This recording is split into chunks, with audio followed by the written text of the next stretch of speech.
Hi, I'm Naomi Hall, and I want to welcome you to our Mindset Makeover Virtual Summit, finding your power through fitness, nutrition, and community. We've been talking a lot about this in this summit because we all kind of know what to do, but we really struggle with doing it, or we're doing all the right things and it's not getting us results. And today I have with me Tammy Dunnett. And Tammy, welcome. Thank you for having me. You're welcome. I'm so excited to talk with you today because we're going to look at this through a little bit different lens today. Can you tell us a little bit about who you are and what you do? Sure, my name is Tammy Dunnett. I'm a communication skills coach, leadership trainer, and overall advocate of safe workplaces. So, AKA ending workplace bullying. Okay, so I've experienced it myself. So you have a very important job. And so we've had other interviews that have looked at like the importance of having community when you're trying to live a healthy life and how Mhm. that support is really important. But I'd like to look at, what do you do when, because you work with workplace bullying, what do you do when community feels really unsafe to you? Yeah, I think if I just start with a little bit of my own story, just to kind of highlight why I think community is so important and why it's relevant to the people who are coming to your summit here, is I was a target of workplace bullying. And I realized through that process, I didn't have the skills to make it stop. I didn't even know what I was dealing with, to Mm-hmm. be honest. I just thought I had a bad boss, someone who was untrained, someone who I could teach. I was so wrong. And as that journey continued, I started to get sick. And I didn't even notice I was getting sick because I was too busy in the fight to make Hmm. her see me as valuable, because somehow along our journey, she didn't. Hmm. What I noticed from that is I started to soon withdraw from everybody. I started to wonder, well, who among the other staff members might be aligned with her and are just faking their relationship with me now, even though they were trusted friends? I became more isolated, more withdrawn, and that actually increased the anxiety and the panic I was feeling in the workplace because I was removing myself from the very community that I needed. Wow. I I can see how that definitely has an effect on your health of Mhm. like the stress of it all and then that isolation. Like that's those are two big factors of living a healthy life. And I like I said, I can relate. I remember myself like gaining 30 pounds in 1 year. Like that's not healthy Yeah. at all. So what did you do? I mean, it didn't come easy and it didn't come fast. Let me just say that. Mm-hmm. Uh, it took me several years before I actually even realized what was going on. Mm-hmm. And it was probably about year three-ish, four, somewhere in there when I finally raised the white flag and I stopped fighting to change them. And at that Mm. point, I was really quite um, locked in my house. I was afraid to leave my house. Yeah. Friends weren't calling on me anymore because all I did was ruminate and talk about and was so panicked and on edge for everything that things had really gotten quite lonely. But when I raised the white flag and I said, I'm not fighting anymore to change you, to make you see me how I see me, that actually was the moment things changed for me. Mm. Because then my focus shifted from external to internal. And ironically, that internal focus helped me rebuild my community because then I Mhm. was now seeking what I needed and not trying to force something to be what I needed it to be. Yeah. Wow. So I think sometimes we think of that as being backwards of like when I'm internally focused, like that can be very selfish and very narrow, but you're saying that allowed you to advocate for what you needed. Yeah, and it's so funny because I thought I was doing that before, right? I was speaking up, I was putting in grievances, I was doing all the things that I thought a good employee should do to make a better workplace. But all of those strategies in the absence of someone mentoring me Mm. through those hard times, in the absence of having a coach or some training, what was offered to me was, medications to reduce anxiety, to sleep better, to help combat depression. None of those treatments helped improve the community, helped improve the relationship. And as a nurse, I have to share, I was really disappointed. I mean, obviously, the medical system, organizational system are two different entities, Mhm. but I became disappointed in how the medical system is utilized to help keep people at work in environments that make them sick. Mm. Really, really upset me. And I knew there had to be another answer, but I couldn't find it in the workplace. So it wasn't until I stopped fighting. Like, Yeah. I was fighting to be at work every day, and many people do.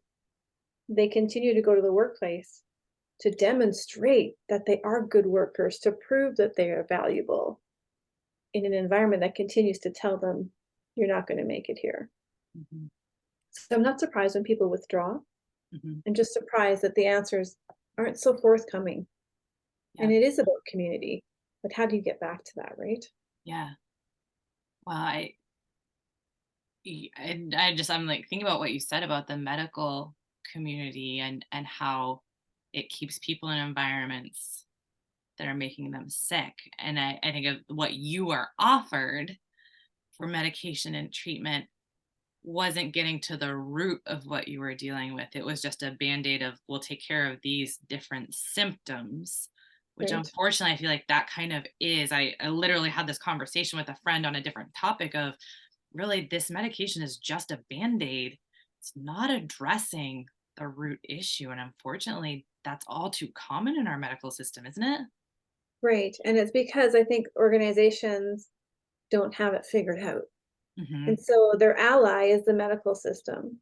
Hmm. And I'm not saying that those medications are not valuable. I'm Hmm. saying we can be more upstream and prevent the need to medicate people in the first place, to keep them in an environment that hurts them. Like, it blows my mind that we're not looking at the environment. Yeah.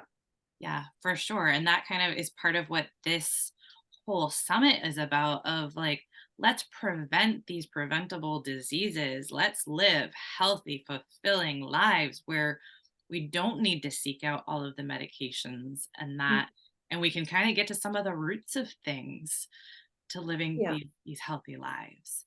So what do you recommend for people who are, because I am sure that we have people on here who are going, I'm in a toxic situation right now. I'm experiencing workplace bullying. I am not healthy and my workplace is 100% contributing to that. Where do I start?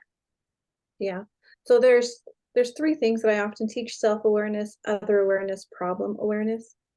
And in the acute phase, I think it's the self-awareness, and that's where I started to transition out of my isolation back to community. I Mm. had to look inward and go, okay, what am I doing? What am I not doing? Because I actually was contributing to my illness by ruminating, by Mhm. staying inside and being fearful and allowing that to control my life, by not noticing that I actually had a different option that I could take. So for me, the first thing I did was I started to go back to the gym, and it was unpleasant. I didn't want to go anymore, but I used to love it. And knowing the psychological and hormonal benefits of exercise, I persisted through every day. I would go, and I would take my position at the back of the classroom, which is unusual for me. I'm normally Mhm. at the front. I like to be able to see the instructor so I can, mimic the moves of those, Zumbas or whatever it is you're doing. Yeah. But it had to be baby steps. So I was at the back of the classroom because I wanted to give myself an easy out should I not want to stay. But I was there.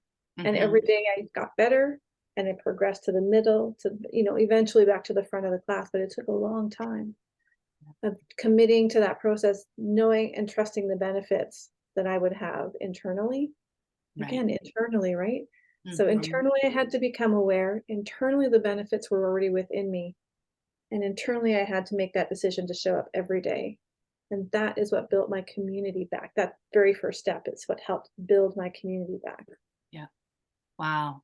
And oh, I just had a question for you on that. Oh, you said like normally you would have been at the front of the class and right up front. And so I say, if you went from that to that isolation and being in your house and separated, was there also like guilt and shame that you dealt with because of like where you were at compared to who you knew you were? Yeah, I think that guilt and shame, I don't know if those are the right words, but there was Mhm. definitely a feeling of hopelessness. uh, Mhm. a feeling like I couldn't influence anything. As smart as I was and as capable and articulate as I was, I Mhm. could not seem to make any headway in this issue. Mhm. It's because I didn't know what I was dealing with, right? I didn't know it was a bully Yeah. until a couple years into it. And when I found out it was a bully, I didn't have any different strategies. I Mhm. didn't have any different tools. So I just used the same ones, except I'd be louder. I'd report more often, you know? And so there were 2 critical things there, is 1, I had to be able to identify what I was dealing with, and 2, I needed different tools. And I didn't have that, and my mentors couldn't give it to me either because they didn't know.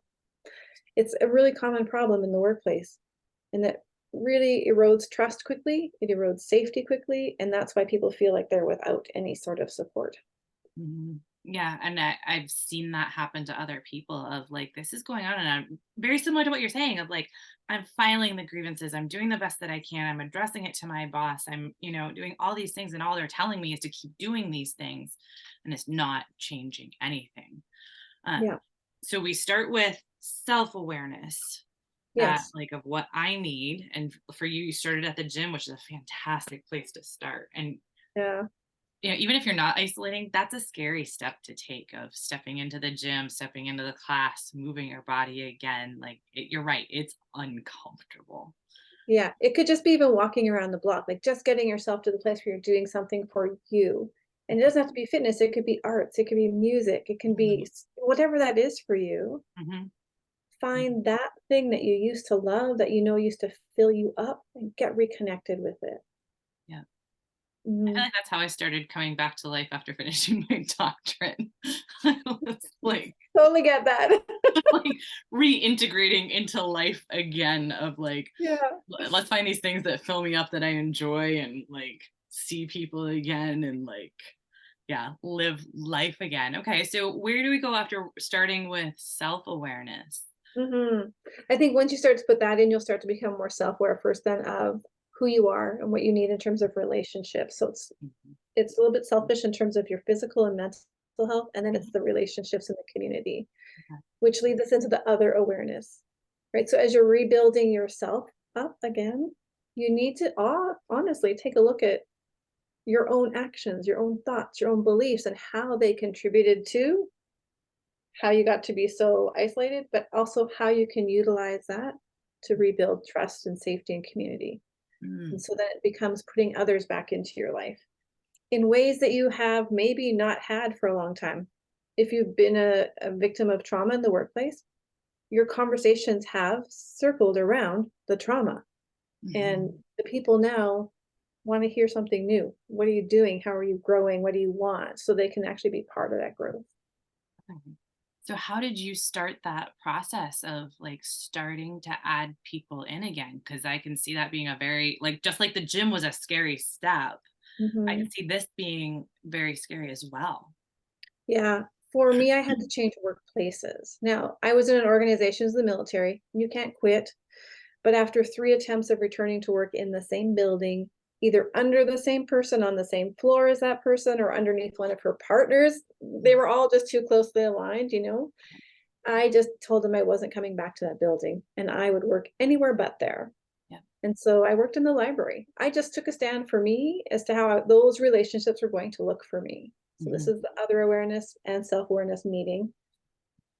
And eventually, several months later, long story, they found me another place to work where I was with different coworkers and I could start fresh and build new relationships with them. And they were just brilliant, you know. yeah. Wow. Like, how did that go with building the new relationships? Did you find you had to approach it a little differently this time?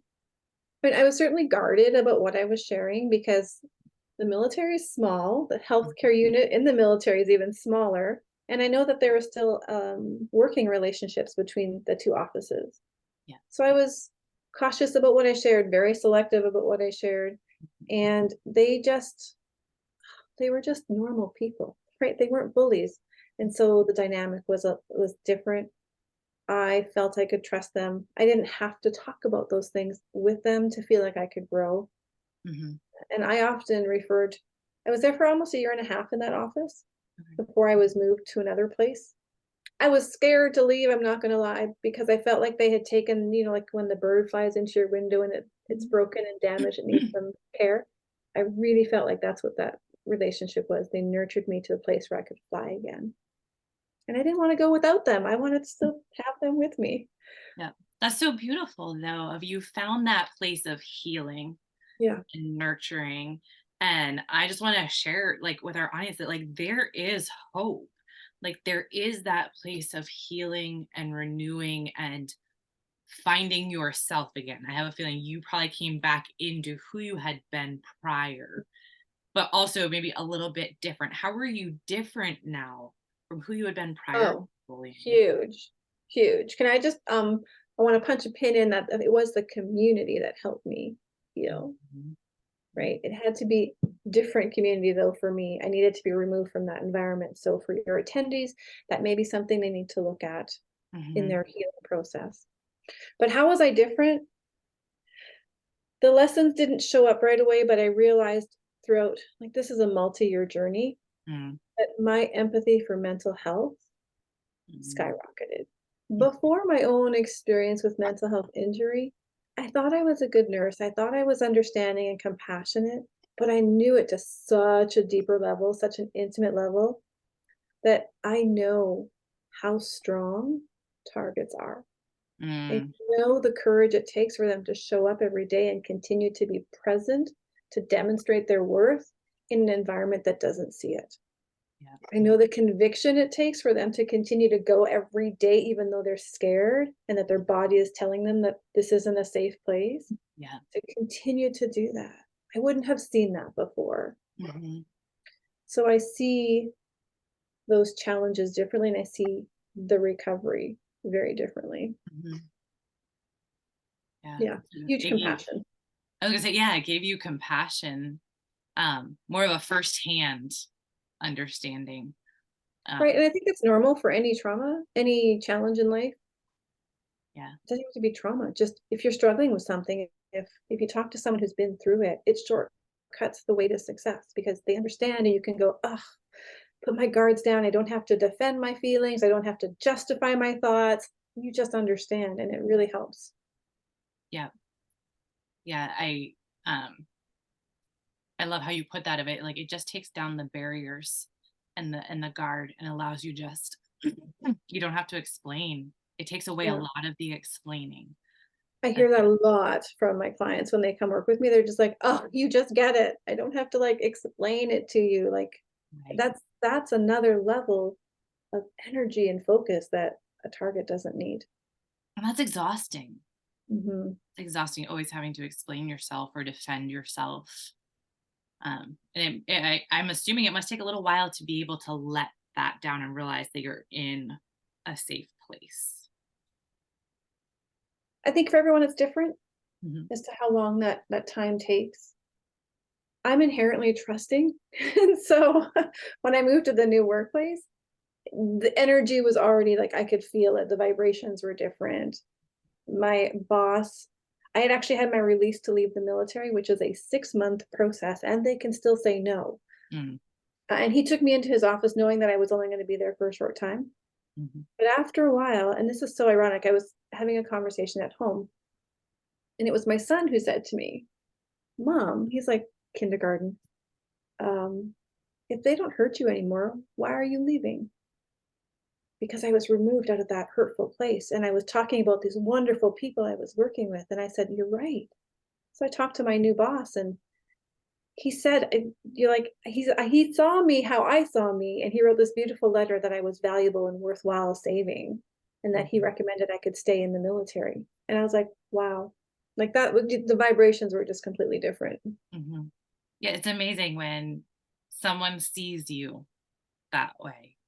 Like Yeah. just that validation of and sometimes it's just all you need is that one person initially Mhm. to see it and say it and you're like, "Oh, okay." Yeah. Yeah. 'Cause I remember at the place I went to after where I had my bully, like to have my boss just acknowledge my background, my training, my expertise, that like I had that, I'm like, "Oh, okay." Like I could breathe again. For me, I could breathe again. Yeah, and that's a really important part for people to feel, that they're on the healing journey and that this community is here for them. Hmm. And so, there's this, I saw this meme the other day, and it was about a bottle of water.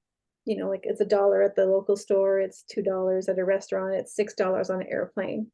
It's the same bottle, but it's worth more depending on the environment that you're in. Hmm. It's no different with our communities. Yeah. No different. Yeah. Yeah. Oh, community is so important, and being in one that values you.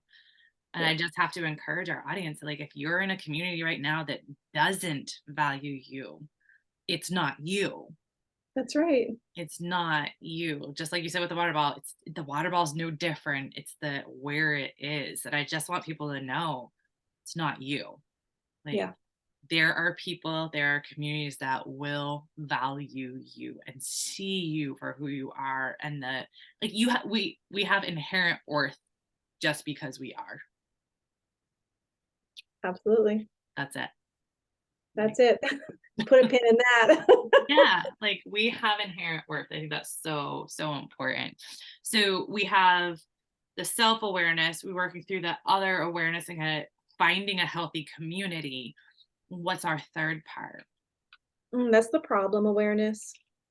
And Mhm. so, if I think about my own journey, as I mentioned, I was part of the contributing factors to my own decline because I wasn't aware that I was so focused on making them change. And I don't have any power over there. So I was exerting a lot of energy and not getting anything in return and getting frustrated at the same time. So the problem awareness is really getting to the core of what the issues are. And many times, at least in my world with the people I work with, it is about our conversational skills. It is what I was lacking. It is what I was asking for support for. It was what nobody knew how to point me in the direction of. Mhm. Ironically, I think fate is brilliant. So I had to go through that journey in order to leave that environment and be found. The opportunity I was given was to teach at a nursing college. I didn't ask for the course, they assigned it to me, and it was communication skills. So here I am, a target of bullying. I studied that in my master's. I have the firsthand experience, and now I'm positioned in this classroom that I didn't know that these were the answers I was looking for when I was going through my journey. So as I'm consuming this content and teaching, I'm like, holy crap, this is so simple. They just need to know how to have these conversations in meaningful ways, respectful ways. Doesn't mean you're going to get what you want, but that doesn't have to be the goal. It's Mhm. about how do we have this hard conversation in a way that's not going to destroy the relationship, but that we can both walk away deeper understanding, committed to the outcome, figuring out the solutions. Mhm. Wow, that's so amazing. Just that journey that took you right there. I There's know. Yeah, it's amazing that, like, there's a plan in our lives. And Yeah. I mean, come on. I did not have to go through all those years of heck, but apparently I'm really stubborn. I needed to learn the lesson really hard. some of us have to, like, really we're a little slow sometimes. Sign me up for that class. Right? I'm like, I'm a smart person, but good grief, sometimes I have a Yeah. hard time learning lessons. And then every now and then we get reminders sometimes on those lessons too. So, However, when yeah. you learn it and you become skilled at it, the next level reveals. It's like a video game. Our whole life is like a video game, right? You Mhm. level up and then new challenges show up because we're forever refining, forever getting, improving our own operating system. So Mhm. it's a lifelong thing. Yeah. I still learn, I still get triggered, I still have bad conversations, but Mhm. I recover faster. My Yeah. community, my nucleus of people that support me is not affected like they were when I first went through it. Mhm. I don't feel isolated. I see it for what it is now. So being problem aware is really getting to the core of what is the real issue and getting past that surface reactive, Mhm. emotional reaction kind of state and getting into the problem and why does it matter and what will it give you? Sorry, get so excited I'm stumbling on my words. That's all right. No, that's so great. So, what are some of the things you recommend? Because, like, I think I know I tend to avoid difficult conversations, and I'm probably not unusual in that. Like, we like to avoid conflict if we can, right? Mhm. So what are some of your recommendations when those difficult conversations really need to happen? Yeah. Well, you hit on one of the things that we need. There's in my conflict engagement model, there's four things. Safety. Mhm. So the classic avoider, I don't use that term, but as you mentioned it, they need safety to come to the table. So how do we give you safety? Then there's clarity. We need to clear up any confusion because a confused mind can never get to yes. So clarity is important. Validation of our experience, of our knowledge, of our journey, of our feelings. It's not the same as agreeing, just to put that out there, but validating how you got where you are. And trust. So Mm, four core things. okay. And in order to create those things, we need to have conversations that embody that. And so one of the things I have is what I call 50 powerful scripts to stop offensive behaviors. And these are science-based, research tested, and the scripts are designed to create a safe place to gain clarity, to validate each other's experience so that you can get moving forward in a trusting way.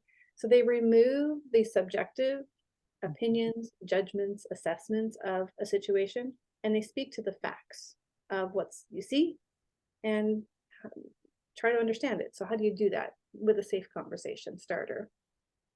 Wow, that's fantastic. And do I understand you're offering that to our audience as a Yeah. Yes, this will be a free resource for your audience. fantastic. So we'll have a link that they can click on to get that. That's Yes. awesome. That is such a great resource because I really have a feeling I mean, we're pre-recording this. I have a feeling this is getting to some people who really, really need it. Yes. Yeah. And here's my hot tip. Don't just download it. Use it. Read them out loud and get used to hearing, how they sound. So if you've got somebody who's like backstabbing, they're always complaining about others. Here's a real simple, like here's one of them. Have you shared your concerns with them? Period. You're not saying that it's bothering you. You're not saying it's upsetting you. You're not saying that it's creating tension between you and other people. You're simply just saying and redirecting them. Have you shared your concerns with them? And they're going to look at you and they're going to go, no, that's why I'm complaining to you. And you get to set a boundary then. You get to say, well, I'm not wanting to hear that stuff because I don't have the same experience, but I think that's where your conversation needs to be is with them.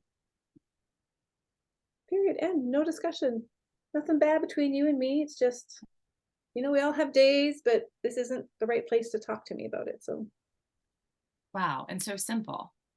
simple, but you have to say them out loud to Yeah. hear them in your voice, to hear them as you conceptualize the person you want to say this with. And then Mhm. if that one doesn't feel like the right one, pick through them. There's 50 of them. That's awesome. So yeah, like having 50 means I probably can find something in there that fits me, that fits my communication style, my personality. Yes. And here's the second hot tip. The first time you use it, it's going to feel really strange because we don't talk this way. Mhm. So my recommendation is write it out and say to the person, I want to try something new. This sounds weird for me, but I want to make sure I don't mess it up. I'm just going to read off this paper because I want us to get somewhere different. Is that okay? And they're Wow. going to say, sure. Yep. Wow. And these are like workplace bullying is a huge thing, but Mhm. these are simple steps. Not easy necessarily. No, it takes a bit of courage. People always use the word courage, so I use that word too. It just takes a bit of courage to believe that this simple script can actually have the impact you want it to have. Mhm. I mean, and just think about I lost my community at work, both through feeling like I was pushed out of it, but also from self-selecting. That was my protective measure Mhm. to stay away from them and not share anything with them. But this could have prevented that.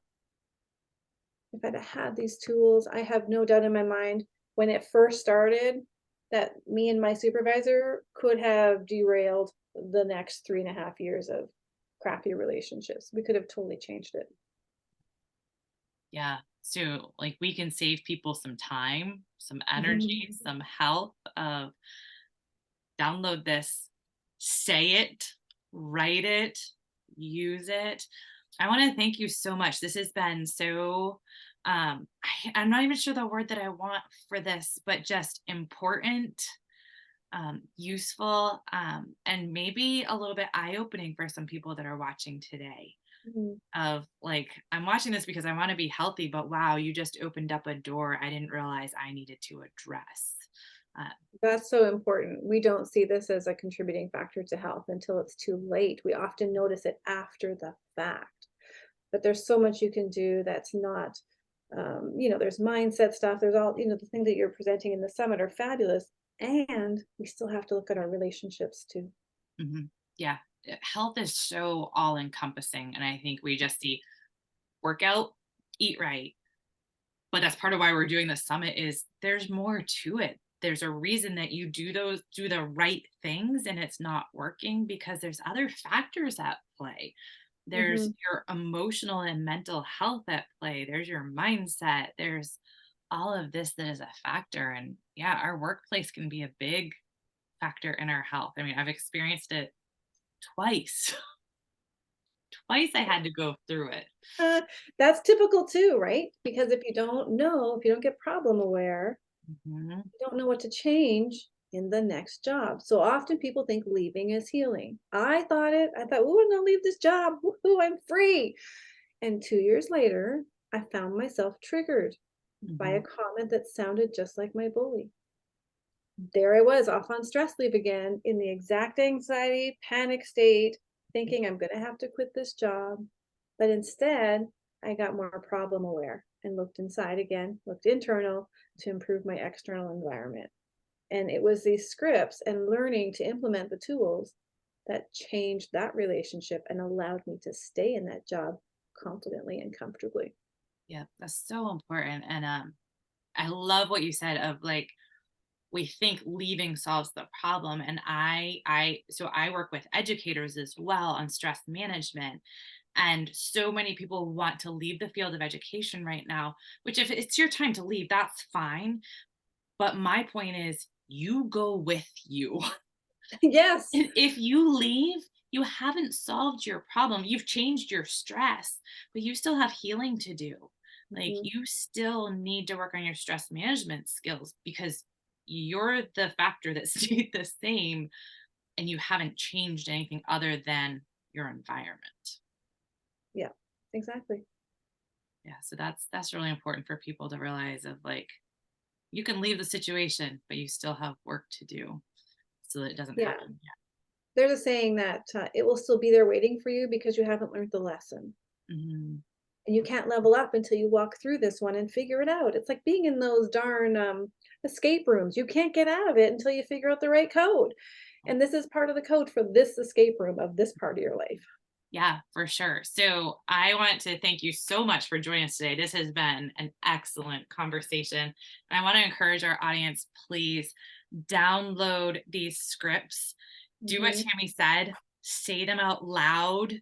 Pick the ones that resonate with you, write them out, and have that conversation of, like she said, listen, I want our conversation to go a different way. I wrote this out. Can I just read it to you? Read what I wrote and see what happens with the conversation. This has been so important. And please, if you know someone who is experiencing workplace bullying, please share this with them. Send them the link so that they can watch this too and they can get the resource. Okay. I want as many people as possible to hear your message, Tammy.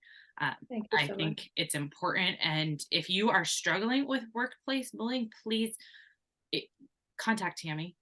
Hmm. She Yeah, is we'll a put you through the fantastic. Conquer Conflict Academy and we will sort you out. Yeah. We will get you the resources, the community, and the support you need to solve these real world problems. Yeah, for sure. So please download her resource. The link is in your email. It's in the show notes. And if you are struggling, please do not hesitate to reach out to Tammy. She will support you and help you get the support that you need. She will be your safe community space to start you out Yeah. because Mm. we do need that community. It's Yeah. important. So thank you, Tammy. Thank you, everybody. Have a fantastic day. Thanks for having me.